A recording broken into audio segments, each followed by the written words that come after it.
kuwa mkono ambao unalima ardhi, mlango wa kulima, kuwa mshindi, kuwa na uhakika sasa, kuulea mustakabali wa baadaye.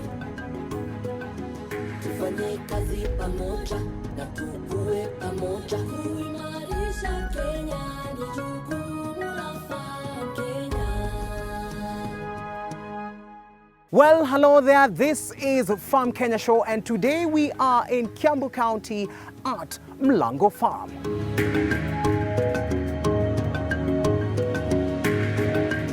Today we'll be looking at organic farming, and specifically vegetable kind of organic farming, and we'll be looking at how you as a farmer can plant your land.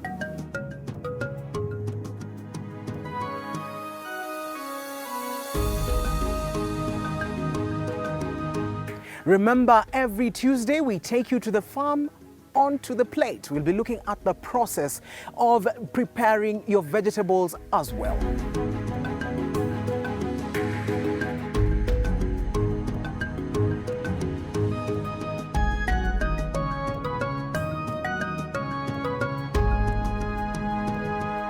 My name is Calvin Nyakundi. Let's look at how this process takes place.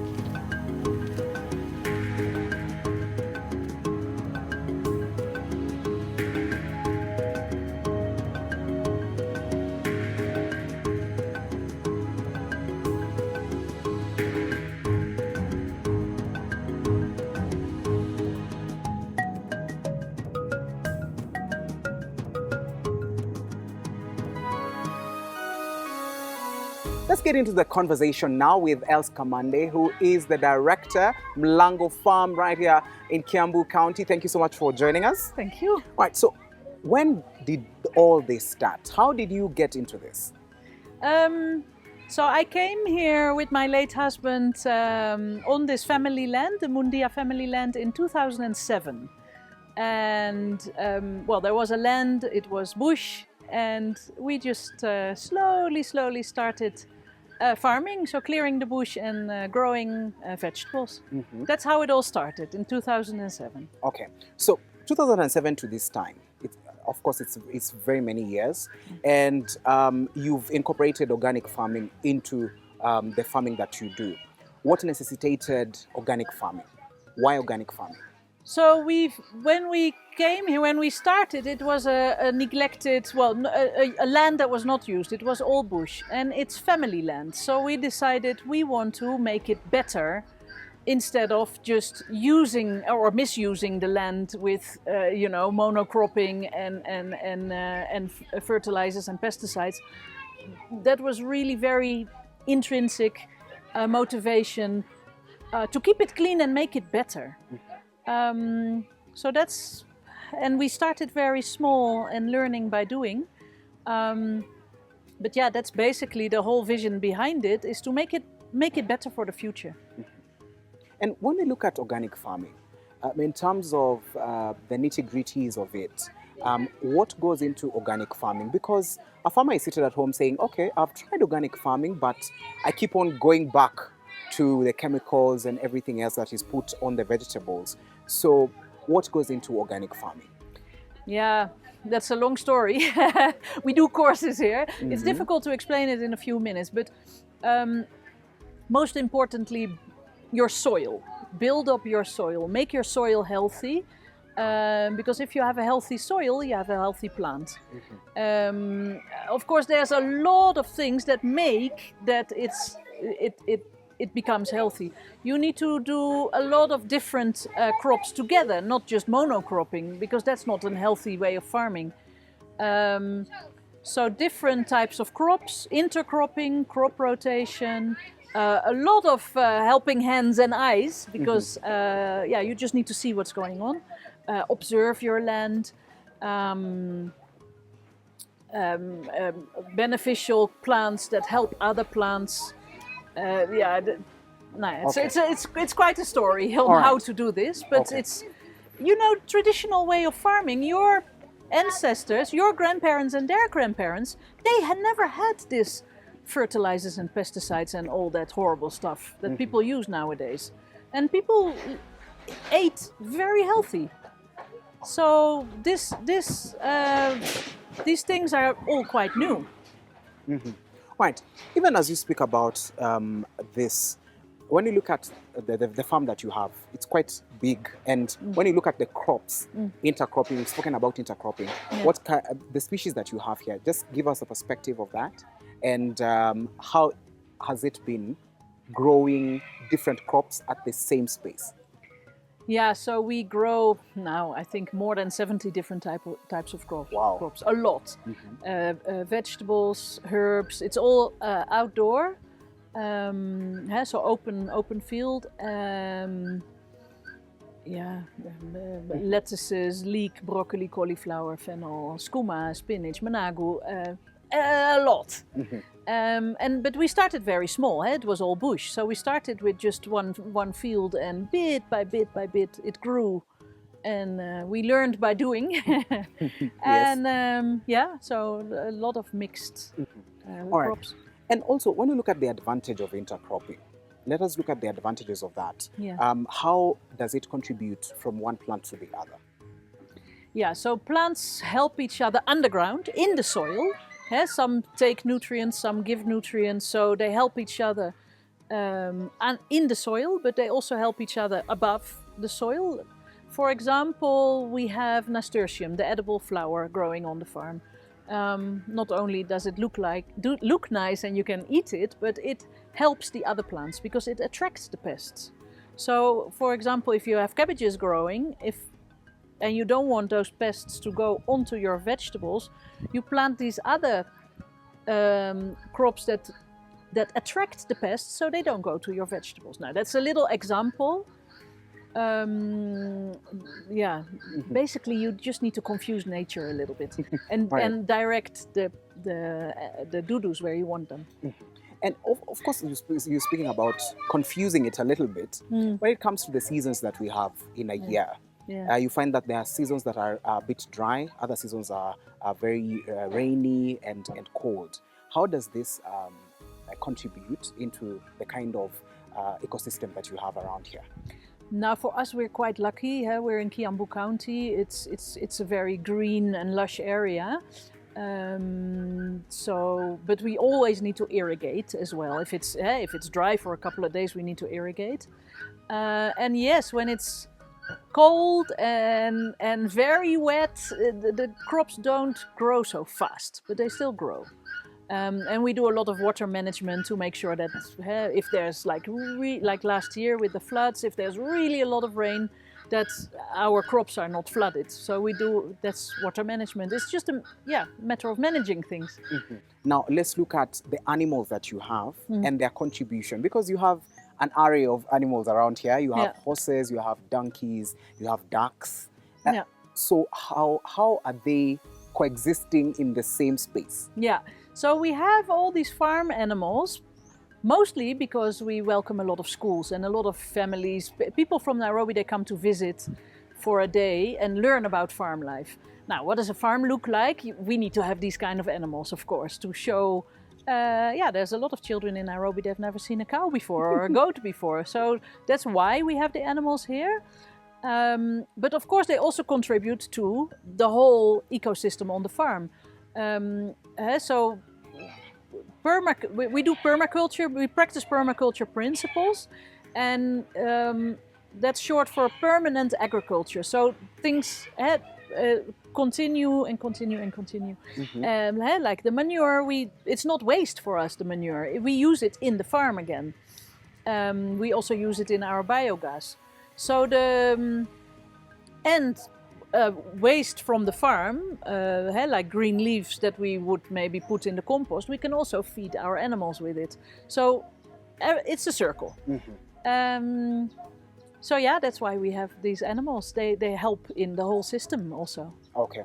And as you have mentioned about the biogas that you use, when it comes to some of the challenges when it comes to using biogas, is there a time when there is lack of that, and maybe you would advise a farmer who maybe has the same kind of practice, what else they can use that goes into the organic system?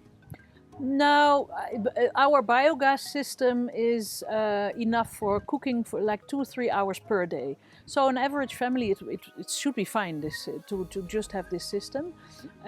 We feed it with 2 or 3 buckets of manure every day. So of course you need to have that manure. Yeah, it goes a bit faster when the sun is shining. When the digester gets really hot, it goes a bit faster. But usually it should just you should have a consistent stream of gas coming out of that system. Yeah. And when you speak about the cleanliness, because with a large farm like this, you need to have a system of cleaning so that at least the diseases that are usually there doesn't affect the animals that you have and also even the crops. So just give us an overview of how you clean the farm and how do you maintain the system of the regenerative type of farming that you've spoken about. Yeah. Now, of course, the animal houses, you really need to clean it and keep it clean. And so we have a few guys full-time working in the animal area because, of course, that's a lot of cleaning. On the farm, nature does the work.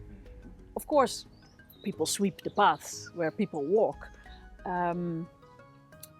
And sometimes we do a bit of weeding, but not so much, because nature, it shouldn't be too clean. Nature will do the work. Maybe later on the farm we can show you a bit more on what I mean there. Okay. Yeah. All right. And now that you've spoken about the nature, I believe a couple of weeks ago or last month, the Ministry of Agriculture banned some pesticides that are used. First of all, do you use pesticides on this farm? No. You don't use pesticides? Yeah, natural pesticides, but pesticides. not those horrible chemicals that are still being sold in the agrovets here. All right. People, please stop using that. Okay. Horrible stuff. All right. And do you think there are pesticides that are being sold that could be good for an organic farmer? Chemical pesticides that's not organic, so that doesn't go together. Okay, all right. And let us look at the diseases, the plant diseases that are there. Have you encountered any? And if you have, how did you make sure that at least at the end of the day you've countered them and you've gotten better yields for your farm? Yeah, of course, problems are there always. Pests are there. Now, if you do monocropping and you get a disease in your crops, it will be immediately a big problem. And then what do? Either you let everything go to waste or you spray with chemicals. That's monocropping. It's a bit of a colonial way of looking at your farm. How can I make money here as soon as possible? With organic farming, if you have all the different crops growing together, if there's a problem, it's usually not spreading out to all the other plants because all the other plants are different. Your crops are also much more healthy if you have a healthy soil, so the crops are strong enough to fight it themselves. Of course, we have problems sometimes, and then we use organic pesticides, organic sprays. We work with a company who helps us with also organic products that you can use on the crops. And again, it's a matter of managing. Okay. Yeah. And when you look at the broader perspective of the government and the Ministry of Agriculture, are there policies that support organic system of farming? And because of the number of years that you've been doing this, what do you think needs to be added on the policies in order for it to push the organic system of farming? Now, first of all, it's even officially illegal to share your seeds. How? Why? That you're not allowed to share your seeds with your neighbor. That's how farmers have been doing it always since the beginning of time. People were able to eat because they were sharing their seeds and they were saving their seeds. So how can you criminalize that? It just doesn't make sense at all. So that's one thing. Other than that, I'm not so much into politics. I'm a farmer. I don't know much about what's happening with Kenyan politics. I don't go to all these conferences that are being held because I'm busy running a farm. But yes, there are quite a few really good organizations in Kenya who really do good work on pushing the agenda for organic agriculture. And now that you are an expert in organic farming, when you look at the way farmers are treating organic farming, where do they go wrong in terms of, because a farmer might place the seed, they've done the manure and everything else, but at the end of the day, their yields are not balancing with what they had planted. Yeah. So yeah, or the yields are good, but the input is too expensive. Yes. Because they buy all those Yes. chemicals and pesticides and things that you don't really need. Where do they go wrong? I think where humanity has gone wrong is forgetting about the traditional ways. And like I said, pesticides, they only came in the 1940s. Before that, everybody had to eat.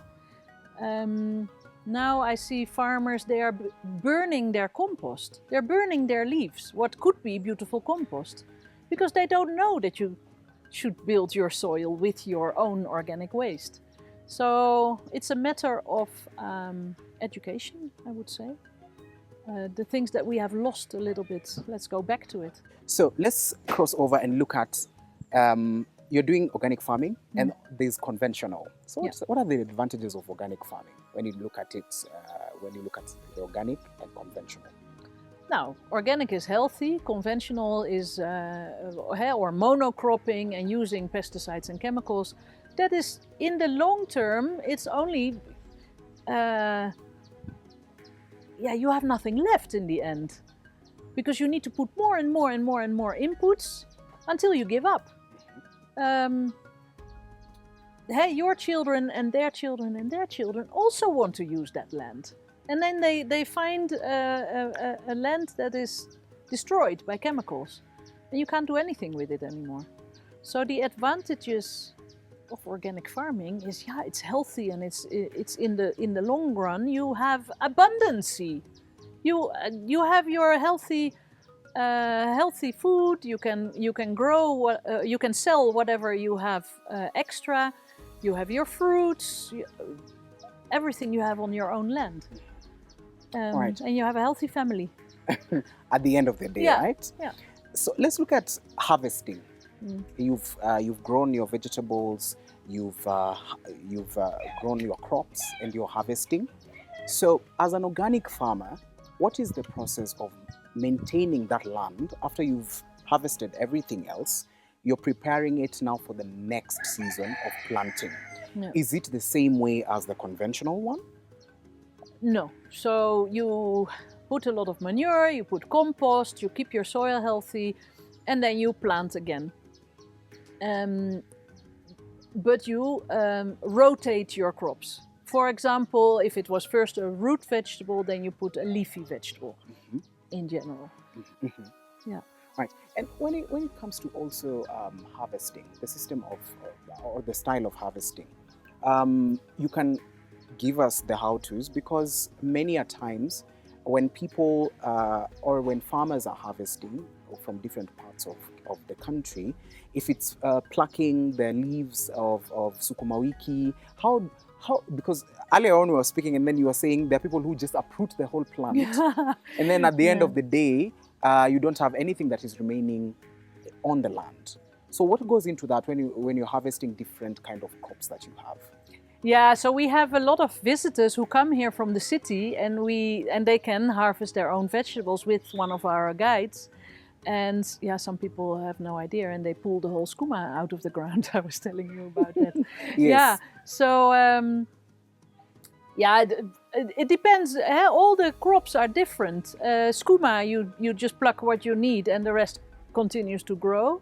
A cabbage, obviously you take the whole plant out. Rhubarb is a bit like skooma. You take from the outside and it grows again. Sometimes we leave plants to grow because we need the seeds again. We have so many different crops with so many different styles of how you harvest it. That's why we always invite people to come to the farm, come for an educational visit, because yeah, there's so much to learn on a farm and to see how does it all work. Yes. Yeah. And speaking about how does it all work, you have animals, of course, we spoke about them earlier, Yeah. but someone might ask, how are you managing to keep the livestock or the animals here Yeah. without any antibiotics, without anything? How does that work? No, And yeah, so for the Yes. animals, we do have a vet coming quite regularly to check on them, and if one of them is sick, we treat them, and there we do use medicine sometimes. Yeah. So we're not all that 100% organic. Sometimes people ask, and are you 100% organic? And I say, no. We also use cars to drive to Nairobi. We still use you a don't petrol. walk. Yeah, and we still use a petrol pump when the electricity is off. For the animals, when they are sick, we do treat them with medicines. We also use plants. For example, Artemisia, it's the anti-malaria plant, but it also helps against worms in the digestive system of the animals. Oh, okay. So it's a combination. But 100% organic, especially with the animals, no, we're not. Okay. No, but we do on the plants and in the soil, no chemicals, no. That's where we really keep it clean. Mm-hmm. Yeah. Right. So, Els, before we go for a short break, this farm, the years that you've been here, tell us one thing that stands out on this farm that you would like someone out there who wants to try such a system to get. What is that one thing that stands out in a farm, in Mlango Farm for you? For us, I think our mantra has always been just continue. Tomorrow is another day, and as long as every day you do something, you will grow. It will come. Don't get discouraged when you have a setback. You just continue. Yeah. Right. Thank you so much for engaging with us. We're going to go for a short break, but don't go too far. When we come back, we're going to also explore the farm and look at some of the vegetables that Mlango Farm has to offer. Kwa mkono ambao unalima ardhi, mlango wa mkulima kuwa mshindi, kuwa na uhakika sasa, kukulea mustakabali wa baadaye. Tufanye kazi pamoja na tukue pamoja, kuimarisha Kenya ni jukumu la Farm Kenya. Welcome back. This is Farm Kenya, and today we are speaking about organic farming, but we'll be looking at the vegetable type of organic farming. And joining us is Lolita Thara, who is a farm guide right here at Mlango Farm in Kiambu County. Thank you so much for joining us. Thank you. All right, so let's go bit by bit. Let us look at vegetable farming, organic system of vegetable farming. First of all, what does a farmer need to do? The basic things.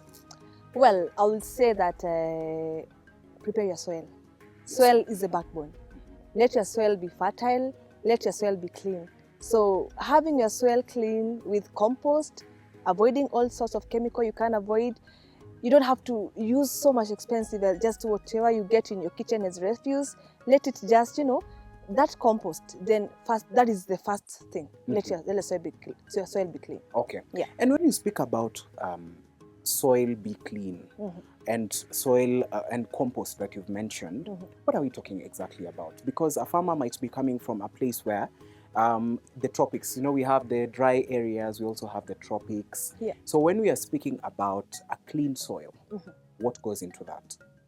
Well, not necessarily like, compost, which is basically kitchen refuse, or even, all these dry leaves, because of course, even if in the tropics we have those leaves that fall off from trees, or rather even the head that they cut down, and most of them burn the leaves, yeah? So instead of burning them, let them roast somewhere, and then that is enough compost. Okay. Yeah, that is enough. That is enough compost for you. Yeah. So if you have also manure, you can also get from your, animals. If you have also, that is also enough compost to add in your soil. Okay. Yeah. And is there something known as, or can be looked at as more or a lot of manure or excess manure? Is there an amount of manure that a farmer needs to use? Well, let me say no. Manure is always good, whether in large quantity, whether again in small quantity, we can say, there's no excess manure, because as long as it has no additives, the compost, the chemicals, then it is always good. Whether in large or less, then it's always good. Okay. Yeah. Let's now look at vegetable. Uh-huh. The different kinds of vegetables that you have on this farm. Yeah. How do you prepare your farm when you're using the organic system of farming? Yeah. And what goes into now incorporating the vegetables? First of all, just give us how you prepare your soil and also your farm before you now use the seedlings. So when, for example, this piece is bare, after harvesting maybe everything that on this small area, we first of all dig it well and then put compost or even manure, whatever we have available at that time. Leave it for some few days for it to incorporate in the soil, and then afterwards now we can now start planting. So leaving it for some days without directly planting after replanting, and as in giving it some time to to stay, then that is it. So we first of all dig it out, then leave it for some days of adding manure or adding compost, and let it incorporate in the soil. Okay. Yeah. And for how long do you leave the compost in the soil? After you've dug and then you've incorporated the compost, how many days? And then we'll move from there. So let me say 2-3 days, and again, it has no effect anyway in the soil, so it can also stay forever. But 3 to 4 days, and then now we start planting now. Okay. Yeah, but again, leaving it in there forever is also no problem. All right. Yeah. So let's look at how you get your seedlings. First of all, where do you get them from? Even the seeds that you plant, and what goes into the things that you look at when you're getting your seedlings or even the seeds. So one, we have the agrovets, just the Kenyan agrovets. We have so many agrovets within this area. That is where we buy our seedlings. And what we don't have within this area, then again in Nairobi, we have advanced agrovets, that again where we buy our seedlings. Secondly, we also propagate our own seedlings. So you might find, or rather you will see as we walk along our farm, that we have left some plants to kind of overgrow so that we can get seeds from them. Okay. Yeah, so we propagate our own seeds as well. So agrovets, we buy from them, and also propagating our own seeds. Okay. Yeah. All right. So the vegetables now, you've prepared your farm, you've dug, you've put the compost for maybe 3 to 5 days or 3 to 4 days. Yeah. And then now you've gotten your seeds. Yeah. Now, what is the process of incorporating the seedlings? How long should they stay before you start now watering them, before you get into the whole process of taking care of this seedling? Well, it depends with the crop, yeah, because every crop has a different duration for it to be mature. But again, we have our greenhouses. I'm sure you've seen it up here as you are coming down. That is now where we kind of prepare the seeds, and then we get the seedlings. So depending on different veggies, yeah, some veggies take less time to be enough to be brought in the main land, and also others like coriander, we don't have to do them in a greenhouse. Just do the seeds in that small segment you've prepared. Others like carrots, you don't have to do them in a greenhouse, so just plant the seed directly in the farm. So yeah, it depends with which veggie are we talking about, or because they all have different span time for them to mature. Okay. Yeah. And since you have different types of vegetables, and as you've mentioned, different vegetables take different times. Yes. So when it comes to watering, how does that go? How do you take care of that plant for it now to start maturing, even for it to reach at a point where you can now get your leaves? Nice. So, let me first of all begin with how we water our plants. Yeah? Yes. As you can see, we don't have these funky methods of irrigation like drip irrigation or anything. Yes. So we have the hose piping, which we believe that, or rather we know that it mimics the rain. Yeah. Okay. So whenever we just do the hose piping method, like mimic the rain, so we find that it is helpful in that some doodles, some pests, they kind of fall off. So it's also a pest control method. So that is one thing, and also so we normally say that for an organic farm, it's all about observing, because there's no chemical we are having here. So we really need so much eyes on the farm. And that is why we have every department we have quite a number of workers for them to keep observing, you know. So we normally say that for you to water, you don't just water. How is your soil, yeah? If your soil is wet, then it's fine. You don't really have to water every time. As long as you can feel, that is observing. That's why we need workers every time to just keep Observe. their eyes open and observe them. Okay. Yeah. And for example, can the land or the farm and the soil that the way you've mentioned, if it's wet, can it stay for the whole day without watering? And also, as you said about the hose piping system, Yeah. Do we have maybe a connected kind of piping that helps with the hose piping, or it usually comes from one place? How does that go? Well, we have a borehole one, and we have underground water. We will walk along with you. You'll see down there. Yes. And pipes are connected. Pipes are connected here. So we use petrol to pump water, and every time now we use petrol, then water is now being supplied to every corner of the farm. So that is how. So every part, maybe underground, as we walk along, we have now pipes connected over there, and a tap maybe in every segment to connect the pipe. Okay. Yeah, and maybe someone in charge of that place to help with the watering. So that is one. And secondly, we don't have to water every time. So not like every day, every time we keep watering. So that's why we incorporate the mulching technique. Yeah, that's where in that it can hold the water. The soil can hold the water. So as you walk along, you're going to know that we have done mulching on our farm. That's why the soil can also, you know, retain some water. Okay. You don't have to do it every time. Yeah. All right. And now you've grown the plant. We started from the seedling all this way. You've taken care of the plant, and now the plant is mature, healthy enough to be plucked or harvested. What is the process of that? And how do you recognize an organic plant that has been grown organically? And how do you make sure that as it has been harvested, it is safe to go to the market without it getting spoiled, without it breaking the branches? Yes. Well, okay. Well, when the plant now is ready and mature for harvest, so we just, every plant has a way you can harvest. So the people in charge of this place, of all the farmers working in this place, they are trained, they know how to harvest each and every plant, yeah? So when we harvest, you see that everything is ready for harvest, we harvest everything, and there's a place where it is cleaned. How do we know that it is organic? Well, is there a way we can know? I'm not really sure whether there's a way we can know whether it's organic. But normally, you can look at the quality of the quantity of something. So there's a way you can see inorganically grown broccoli. It might be very, very big, yeah? But the organically one, it's not as big as, you know, there's nothing added in the broccoli, so it's just naturally grown. So I can maybe say size of the veg. Yeah, maybe that, I don't know, but yeah, maybe size. Because we find that some are growing so big, some, you know, are not as big as the others. So maybe size, so I don't know. Yeah, so on preventing on them to break, then is there a way we can really prevent? Yeah, we normally say that when we package them, yeah, we have to really be careful, and there's a plan.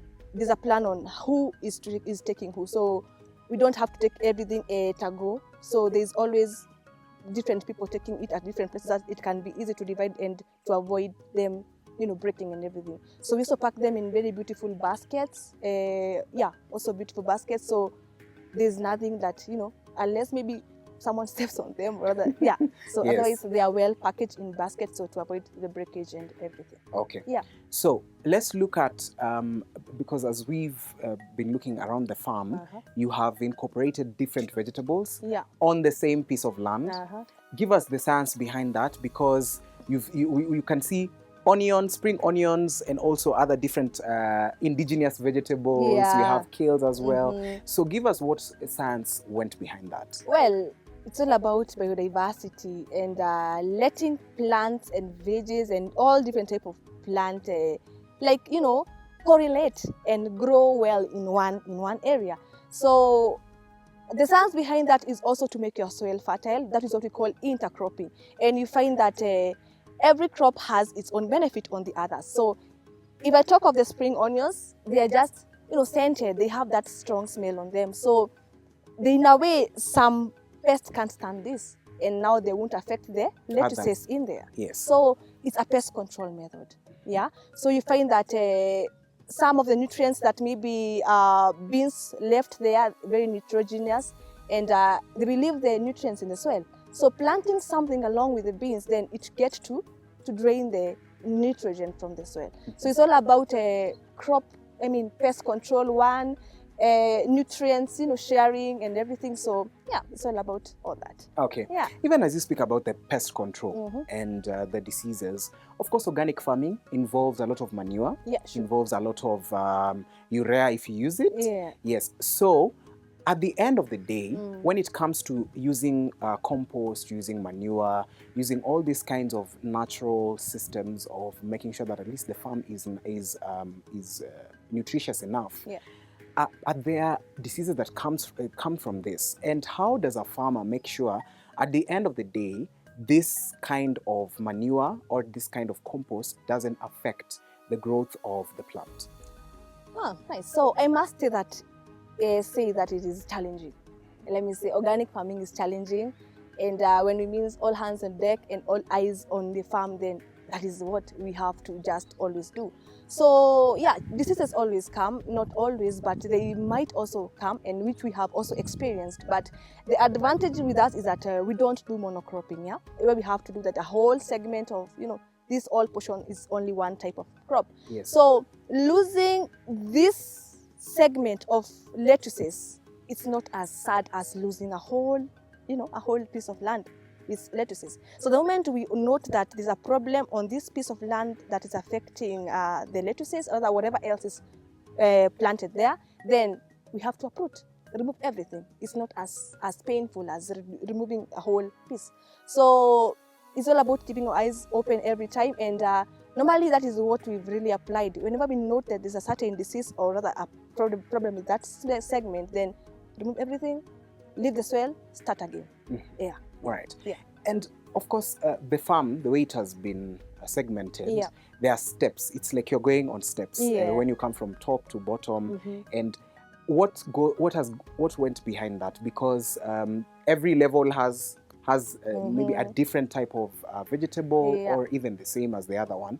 So, and I can see on the edges of the farm as well, Yeah. of the steps, you have bananas that Yeah. you've placed there. So what is that? What went behind that? Or is it just something that you said, okay, let us try? No, not really. So one, let me say the geographical area of this place. So if you just check all the way from neighborhood to the other side, it is all the same. There's a way the farm is slanted. And it is just it. So we have to deal with your farm as it is. So most of them think like, then what do I do with a slanted line, farm? So they kind of do only, napier grass, because most farmers here do cows. And we thought that we just have to work with the farm as it is.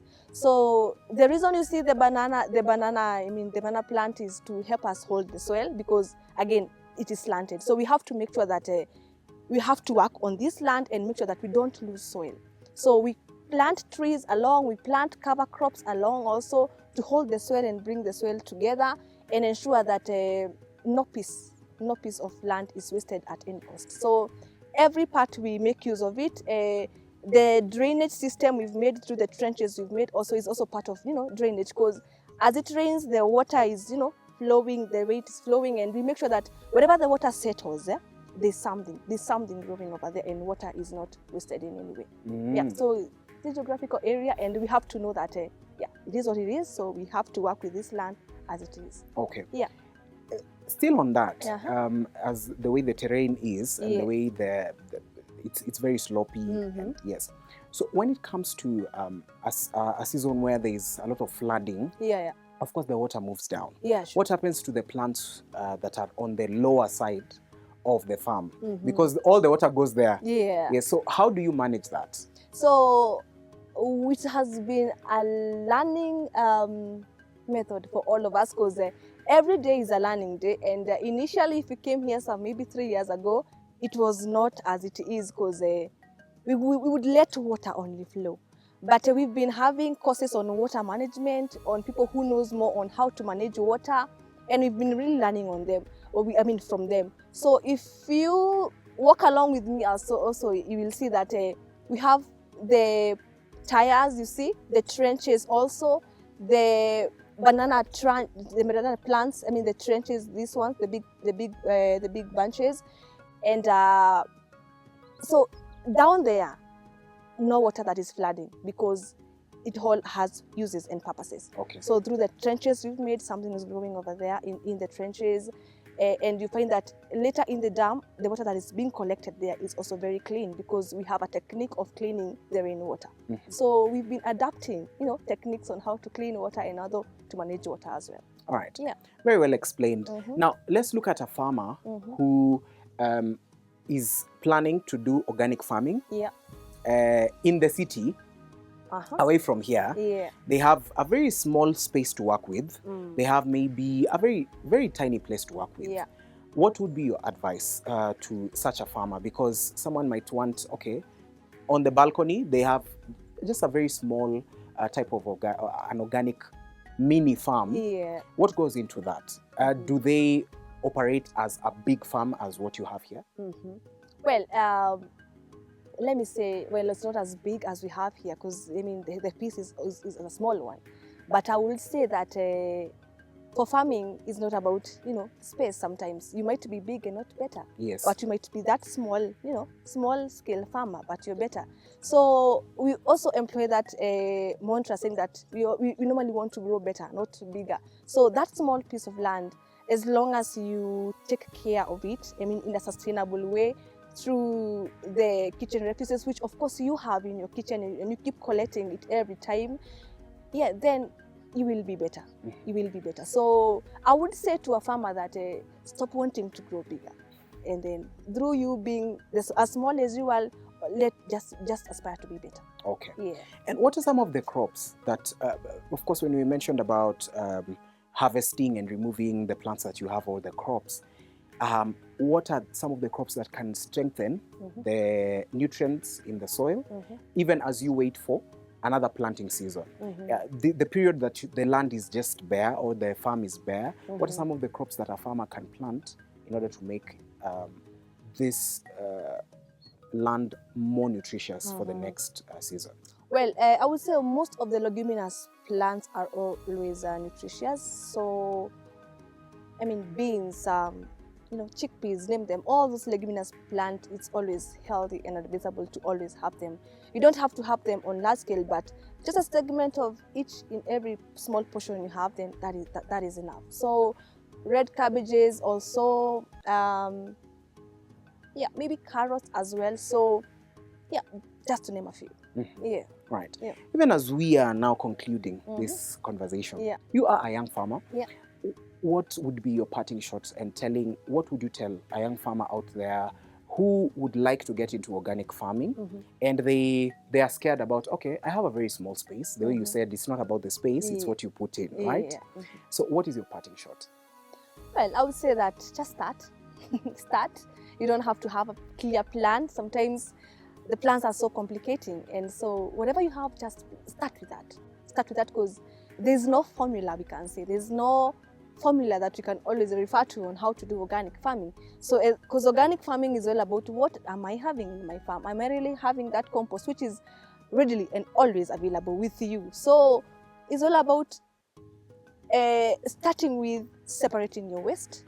Of course, now maybe you were not doing that before because maybe you never knew the importance of waste separation. So, if you now start learning that everything is important in your kitchen. So what cannot decompose and rot, then that one you can, look for a solution for that, maybe burn or keep it away. But what can be saved as compost, then start saving at that time. So instead of, later on investing on so much that you could have already started with this composting and everything. So start with your waste management. That is where you can start to have the backbone. So that if you have now enough manure or enough compost, then the small portion you have, the small farm or how big is it, then at least you have something to make to strengthen your soil. Okay. Yeah. Right.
tufanye kazi pamoja na tukue pamoja. Kuimarisha Kenya ni jukumu